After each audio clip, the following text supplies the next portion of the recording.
La dernière fois, donc, avec les équipes, on se projetait en se disant, OK, comment on fait pour aider nos pays à ce que la croissance démographique soit positive pour nos économies, donc créer un dividende démographique et ne soit pas finalement un frein pour nos économies. Et donc, on a regardé les chiffres. On parle de l'éducation. Et quand on regarde les chiffres, à la naissance, à peu près 500 000 Sénégalais. Au bac, ils sont à peu près 75 000. Entre-temps, est-ce qu'il y a des systèmes qui les recyclent? Oui, parce qu'une bonne partie de ces Sénégalais-là vont au Dara. Donc, on les perd, ils vont au Dara. Une autre partie ne va nulle part. Qu'ils apprennent des métiers sur le tas. Et donc, c'est là où on a une initiative qui s'appelle Sonatel Academy, où on dit ceux qui ont été entre guillemets, déperdition scolaire, en cours de route, ils se sont un peu perdus. On leur donne l'opportunité d'être recyclés via les métiers du numérique. On leur apprend à développer, à être community manager, à gérer de la com digitale, et ensuite on les réintègre avec un taux supérieur à 85%. Donc c'est des gens qui étaient partis pour ne pas avoir de diplôme, à qui on donne un diplôme reconnu par l'État, et qui leur permet de trouver du travail. Donc ce sont des choses comme ça qui permettent de soutenir l'économie, de soutenir l'éducation, en venant être en appui avec l'État. Mais bien entendu, il y a un rôle qui ne peut appartenir qu'à l'État. Qu'est-ce que nos enfants doivent apprendre à l'école fondamentale, donc tout ce qui est primaire, à l'école moyenne, à l'école secondaire? C'est l'État qui doit le définir. Un privé ne peut pas le définir à la place de l'État. Après, l'infrastructure, parlons-en. Chaque année, 500 000 nouveaux enfants. Combien de salles de classe il nous faudrait pour absorber tout le monde et qu'il n'y ait plus de système de double flux, comme on le voit par exemple dans certains pays? Je suis allé dans d'autres pays où une salle de classe, c'est pour 4 classes. Et donc, les enfants font une partie de cours en classe, après, ils s'en vont. Il n'y a pas assez de classes. Ouais. Pour construire suffisamment de salles de classe, l'estimation qu'on a nous mène vers quelque chose qui tourne autour de 400 milliards par année pendant 13 ans. 400 milliards pendant 13 ans. Pour construire suffisamment de salles de classe, les équiper. Quand je dis construire suffisamment, c'est pour qu'on n'ait plus des classes pléthoriques à 100 personnes. OK. On s'entend, c'est des classes entre 25 et 35 personnes à peu près. Il nous faudrait 400 milliards par année pendant à peu près 13 ans. Pour pouvoir absorber ça et être dans un système où maintenant ça tourne tout seul. Waouh. Et ça, on n'a pas encore recruté des profs, on n'a pas encore payé les salaires, on n'a pas encore payé les frais d'entretien de ces écoles-là. Pour nos économies, c'est ça que ça veut dire. Donc, il y a du progrès, il reste encore beaucoup de chemin. Donc, la question qu'on se pose, c'est quel apport du numérique pour éviter de construire autant de salles de classe?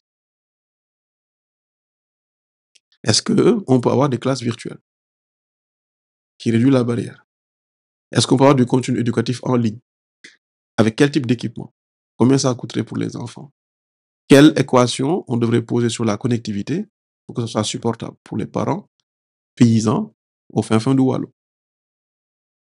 Donc, ce sont ce genre de choses-là qui nous font, quand on parle de construire le futur rêvé, c'est à ces équations qu'on répond. Parfois, le chantier semble tellement vaste. On se demande, mais voilà, est-ce qu'on peut vraiment y arriver? Toi, quelle est ta vision? Comment tu gardes ton optimisme? Et à ton avis, en tant que stratège, quelles sont les choses qui peuvent être mises en place par tout un chacun pour qu'on aille vers un vrai développement? Il n'y a pas de baguette magique. Ça, c'est la première réponse. On sait que ça prendra du temps. Ça prendra de l'argent. Ça demandera beaucoup d'argent. Mais moi, je suis fondamentalement convaincu d'une chose. Ça demande surtout la discipline collective. Donc, dit autrement, comment on arrive à créer dans nos pays de la discipline collective? Comment ce qui peut servir à faire progresser une société dans d'autres pays peut être utilisé chez nous pour faire progresser notre société et non la retarder. J'ai vu un article où les gens se posaient la question sur TikTok. Je ne sais plus quel pays, où les gens se disaient, bon, est-ce qu'il ne faut pas l'arrêter ou pas, parce que ça divertit trop les enfants. Il y a un PDG américain qui le disait d'ailleurs. TikTok, c'est un moyen aussi d'apprendre. Il y a des gens qui passent des cours dans TikTok. Mais c'est aussi un moyen de se divertir. Comment trouver le bon équilibre entre les deux? Finalement, donc, c'est quelle éthique sociale, c'est-à-dire se forcer à faire ceci, parce que c'est pour le bien collectif, se forcer à renoncer à cela, parce que c'est pour le bien collectif, qui nous permet de pouvoir progresser plus vite. Parce que tant que chacun fait ce qu'il veut, ce sera difficile. Et ça ne se décrète pas. c'est du leadership. Au-delà de penser l'avenir de nos pays, c'est du leadership politique. C'est souvent aussi, quand on dit renoncer à des choses pour le bien collectif, donc c'est une partie un peu difficile. Parce que c'est peut-être parfois des mesures un peu impopulaires qui devraient être prises. Euh, Dit autrement, c'est travailler notre capital humain.